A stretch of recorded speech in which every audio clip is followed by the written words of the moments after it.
Sean ustedes muy bienvenidos a este programa de maravillas y misterios de la creación. Les habla Gerald Friedmeister y hoy comenzaremos nuestra presentación haciendo una pregunta.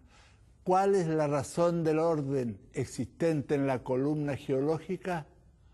Hongos y algas han sido encontrados en las capas inferiores del Precámbrico. Plantas terrestres vasculares aparecen en el periodo silúrico. Helechos, equisetos, licopodios, musgos, masudos y coníferas en el Carbonífero. Y angiospermas en el Cretácico. Entre los primeros animales que aparecen en las rocas inferiores del Cámbrico tenemos esponjas, ostrácodos, braquiópodos, trilobites, corales, crinoideos, briozoos, conodontos, anélidos. Los peces aparecen en el Ordovícico, los foraminíferos y equinoideos en el Silúrico, los amonoideos y anfibios en el Devoniano, los reptiles en el Carbonífero y las aves y mamíferos en el Jurásico. Para el evolucionista, este orden de aparición es nada más ni menos que el resultado natural de cambios estructurales, fisiológicos y bioquímicos logrados por las diferentes especies a través del tiempo y estimulados por las condiciones ecológicas cambiantes. Mirado desde otro punto de vista, el orden existente podría ser el resultado del entierro de organismos en su ambiente natural, llamémoslo zona ecológica, por una creciente inundación global que fue erosionando la tierra y sepultando organismos existentes en niveles diferentes. Así tendríamos que los organismos marinos, esponjas, braquiópodos, corales, lirios de mar, erizos de mar, estrellas de mar, foraminíferos, peces, algas, etc., fueron enterrados primero porque están en un nivel más bajo. Cuando el agua aumentó su nivel, aquellas especies que vivían en regiones pantanosas, como son los anfibios, los reptiles, los insectos, los helechos, licopodios, fueron enterrados después. Finalmente, los organismos terrestres, como reptiles, insectos, aves y mamíferos, y de angiospermas que viven en un nivel más alto, fueron sepultados, produciendo una aparente secuencia evolutiva.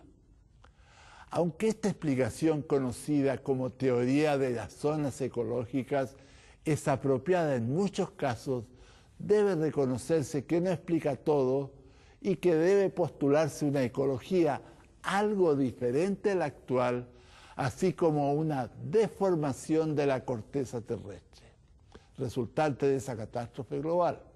¿Sería el diluvio? Estudios de organismos existentes hoy día en el Gran Cañón del río Colorado en Estados Unidos ha conducido al establecimiento de zonas vivientes, separadas principalmente por la altitud o por el cañón mismo.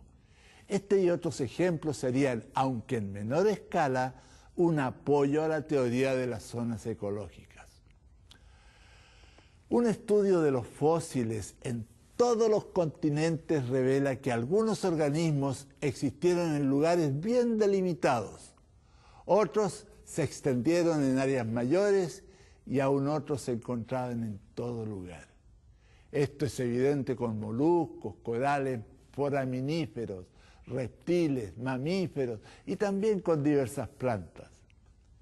En los bosques petrificados del Parque Nacional Yellowstone, Wyoming, se han identificado más de 100 especies de plantas, algunas de climas templados como son los pinos, las secuoyas, los sauces y otras plantas identificadas allí que son de climas tropicales, tales como las higueras, laureles y el árbol del pan, y aún otras que hoy día no crecen en Norteamérica. Observaciones similares han sido hechas en el bosque petrificado Jingo, en Washington, en Estados Unidos, y en varias localidades de Oregón Central, en Estados Unidos también.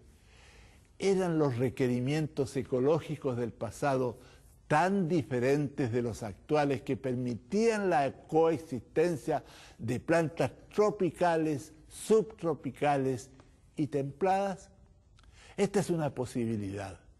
Sin embargo, debemos recordar que en regiones tropicales o ecuatoriales pueden crecer plantas de zonas templadas y frías en alturas diferentes. Esto es muy evidente a lo largo de la cordillera de los Andes, en Colombia, Ecuador, Perú, Chile, como también en el monte Kenya, en África. Allí la vegetación a nivel del mar es típicamente tropical y a medida que se asciende en altitud se vuelve templada y finalmente alpina. Por lo tanto, no se necesitaría ir muy lejos para juntar animales o plantas de diversos requerimientos ecológicos. En el caso del Yellowstone, hay evidencia que los troncos allí existentes fueron transportados al lugar. La aceptación del diluvio podría ayudar a explicar esta situación, ya que las aguas podrían haber arrastrado y luego mezclado plantas de diferentes lugares y altitudes. También se conocen coníferas fósiles del género Araucarioxylon localizadas en el desierto pintado y en el Parque Nacional del Bosque Petrificado en Arizona. Los descendientes modernos de estas coníferas, el género Araucaria, se encuentra en Australia, el Pacífico Sur y Sudamérica, pero no en el hemisferio norte. Algunos animales ocupaban regiones muy distintas a las que hoy día ocupan. Esta distribución diferente podría ser el resultado de cambios en la corteza terrestre como consecuencia del diluvio, así como la redistribución de los organismos a partir de la edad después que el arca fue depositada allí. Por ejemplo, tapires se hallan actualmente en Centroamérica y Sudamérica y el archipiélago malayo, pero el registro fósil indica su presencia en otras regiones del globo. Camellos han sido encontrados en Norteamérica, pero hoy día viven en África y Asia. Marsupiales fósiles como las zarigüeyas y nutrias marsupiales, llamadas yapó, han sido descubiertos en casi todo el mundo, pero hoy día viven únicamente en América. En Australia, Nueva Guinea, Celebes y Timor vive el koala, el canguro y otros. Rinocerontes e hipopótamos fósiles han sido encontrados en el noroeste de Europa. Rinocerontes existieron también en Norteamérica, pero hoy existen solamente en África y el sudoeste de Asia e Indonesia. En la Antártica se han encontrado anfibios fósiles, así como también capas carboníferas que revelan un pasado climático diferente al actual. Se encuentran fósiles de esponjas, celenterados, braquiópodos, moluscos, equinoídeos y artrópodos que aparecen repentinamente en el Cámbrico bien formados, pero no se conocen los progenitores de estos grupos. ¿Cuáles fueron sus antepasados? ¿Por qué aparecen repentinamente bien formados? 2 siglos de intensa investigación no dan ninguna clave que podría explicar su origen por evolución. En vez de un árbol evolutivo, habría que dibujar vástagos que representen aquellos grupos. Dinosaurios son conocidos solamente por la abundancia de restos fósiles en los sedimentos del período Jurásico, en la formación Morrison en Estados Unidos. Todos ellos perecieron al fin del período Cretácico, lo cual sería hace unos 70 millones de años. El gran tamaño de algunas especies ha contribuido a darles un lugar muy especial tanto en la literatura científica como en la literatura popular. Algunos serían de unos 15 metros de alto por 45 metros de largo. Sin embargo, se conocen restos de fósiles de dinosaurios del tamaño de un conejo. La dentadura de los fósiles encontrados revela que había dinosaurios herbívoros, así como también carnívoros. Algunos poseían estructuras para volar, como ser alas de hasta 16 metros, y huesos huecos en el caso de los pterosaurios. Recientes descubrimientos muestran dinosaurios con estructuras como plumas. Algunos dinosaurios poseían caderas similares a la de las aves y se reproducían por huevos. Los primeros huevos de este grupo fueron encontrados en Mongolia en 1923. Desde entonces también se han encontrado huevos de dinosaurios en los Estados Unidos de América y en Argentina.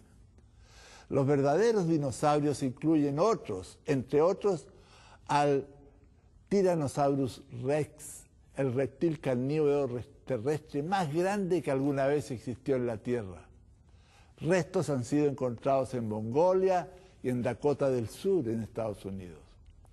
El brontosauro herbívoro tenía cabeza pequeña, cuello y cola largos, alcanzando hasta los 21 metros. La mayoría de los dinosaurios han sido encontrados en Estados Unidos, en los estados de Utah, Colorado y Wyoming. Siempre cuando hablo de fósiles, el público pregunta, ¿existieron los dinosaurios? Sí existieron. ¿Por qué se extinguieron los dinosaurios? Nadie lo sabe. Se la ha atribuido a cambios de temperatura, a cambios en las plantas, a un meteoro que cayó y estalló, a mamíferos que comían sus huevos, a hiperpituitarianismo, a cambios en la concentración de oxígeno, etc. Lo cierto es que perecieron de repente. Aunque la mayoría de los paleontólogos no considera seriamente una acción del agua en su extinción, los restos apilados en gran número, a menudo totalmente desmembrados y enterrados profundamente en barro, arena y gravilla, dan lugar a pensar en lo que podría ser la acción de un gran diluvio. Mamut y mastodontes son de gran tamaño, grandes colmillos, pelo grueso y largo y una capa gruesa de grasa que los protegía del frío. Alrededor de 3 docenas de mamut han sido descubiertos en Siberia y Norteamérica. Estaban en suelo congelado y la mayoría de los restos son fragmentarios. Sin embargo, se conocen miles de huesos y colmillos. Otros animales congelados han sido bisontes, renos, rinocerontes, lanudos, caballos y ardillas. ¿Por qué fueron preservados? Se ha propuesto que los animales fueron preservados en hielo profundo al caer entre las grietas de glaciares. Otros creen que ellos cayeron en barro más espeso que más tarde se congeló. También se especula que erupciones volcánicas hicieron descender tremendas corrientes de aire frío que congelaron rápidamente los animales. Otros hablan de una repentina destrucción por el diluvio. Finalmente, se dice que murieron después del diluvio mientras pastaban en la tundra. Al pisar en turberas, el hielo cedió al peso del animal y quedaron atrapados ahogándose allí, no teniendo ni tiempo para tragar el pasto que habían comido. Evidencia de que existieron después del diluvio vienen de los dibujos y pinturas en las paredes y techos de cavernas de caliza, de huesos de mamut encontrados a 30 kilómetros al norte de Ciudad de México, junto con muchas evidencias de seres humanos. Incluso había una punta de proyectil entre 2 costillas. También se han encontrado grabados de mamut en marfil, o huesos fósiles gigantes. También se conocen muchos, de los cuales tendremos que referirnos a ellos en otra ocasión.